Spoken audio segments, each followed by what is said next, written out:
অবশ্যই ক এবং খ এক পৃষ্ঠার মধ্যে লিখবা। কয় পৃষ্ঠার মধ্যে ভাইয়া? দরকার নাই বেশি বড় বড় দরকার। এই যে তুমি এক পৃষ্ঠার মধ্যে মনে রাখবে এটা প্রথমে করে জ্ঞানমূলক, তাহলে কি করে ভাইয়া? দেখো প্রথমে আমি কি করবো? জ্ঞানমূলক। খ নম্বরটা হলো অনুধাবন। খ নম্বরটা কি বলবো আমি? অনুধাবন। খ নম্বর কি? অনুধাবন।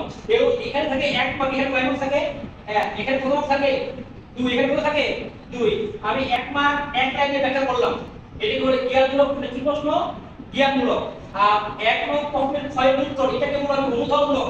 এখান থেকে কয় মার্ক? দুই মার্ক। তো এখানে তুমি তোমার মতো করে ব্যাখ্যা করবা, বেশি ব্যাখ্যা করতে পারো অবশ্যই 8 9 10 এর বেশি করবা না। ঠিক আছে, বুঝে গেছে? বয়ের উত্তর একটা বলতে কি হবে? বয়ের উত্তর। এটাকে বলে ক গেল জ্ঞানমূলক, খ গেল অনুধাবন, গ হচ্ছে প্রয়োগ। গ হচ্ছে কি ভাইয়া? প্রয়োগ। গ হচ্ছে কি? প্রয়োগ। এই প্রয়োগের কয় মার্ক থাকে? 3 মার্ক। কত মার্ক থাকে এখানে? 3 মার্ক। কত মার্ক থাকে? 3। যখন তুমি এটা লিখবা অবশ্যই প্যারা হবে এটা তিনটা।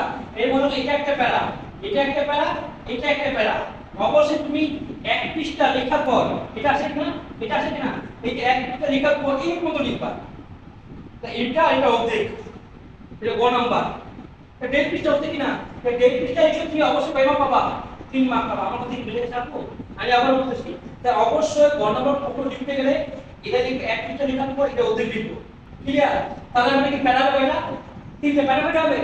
ঢালা পাঠে লেখা যাবে না। প্যারা পাঠে করো তুমি তিনটা, এবং তিনটে প্যারার মধ্যে লিমিট থাকবে। একটা প্যারা করার পর দুই আঙুল ভাগ দিবা, একটা প্যারার পর দুই আঙুল ভাগ দিবা, এবং এক ঢিলা ভাগ দিও না আবার। প্রশ্ন কি উত্তর? ঘয়ের উত্তর। কি উত্তর? ঘয়ের উত্তর। এই ঘয়ের হলো উচ্চতর দক্ষতা। এটা কি বলে? উচ্চতর দক্ষতা। এটা কি বলে? উচ্চতর দক্ষতা। এই উচ্চতর দক্ষতা কত মার্ক? 4 মার্ক। কত মার্ক? 4। এই 4 মার্কের জন্য প্যারা আমি তিনটা করব, তিনটা করলেও ওই দেড় পৃষ্ঠা লিখবা বা দুই পৃষ্ঠা লিখলে খুব ভালো হয়। কারণ তুমি তো ক্লাস 7 এ পড়ো, তো এত বেশি বিস্তারিত লেখার দরকার নাই। তোমার দেড় পৃষ্ঠা লিখবে। আমার কাছে কি বুঝে গেছে? তাহলে তুমি এইভাবে সিকোয়েন্স মেইনটেইন করে লিখো না, তার সমস্যা হবে না ইনশাআল্লাহ। সৃজনশীল তোমরা 8 না হলে 9, 8 9 তাহলে না, কিন্তু ক খ একদম অ্যাপ্রোপ্রিয়েট অ্যানসার দিতেই হবে।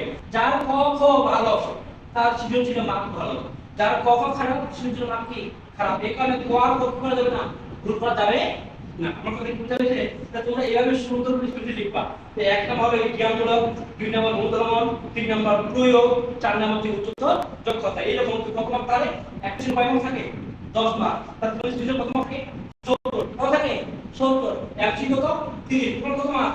100 মার্ক। কত মার্ক? 100 মার্ক। পারা যাবে তো নাকি? এইভাবে সিকোয়েন্স মেইনটেইন করে পড়া করবা, কোনো সমস্যা হবে না। লেখাটা যত গুছানো হবে না, তুমি মার্ক তুমি গুছানো পাবা। কাটাকাটি করা মনে করো তুমি একটা জিনিস এখানে কি লিখলাম? আমার। কি লিখবো আমি? আমার, আমরা, এরকম এগুলো দিলে তুমি কাটে দিয়ে সুন্দর করে লিখবা। ওখানে ঘটা কিছু করার দরকার নেই। এখানে কাটে দিচ্ছি আবার এরকম করার দরকার আছে কি? না, একেবারে কি লিখবা। ঠিক আছে?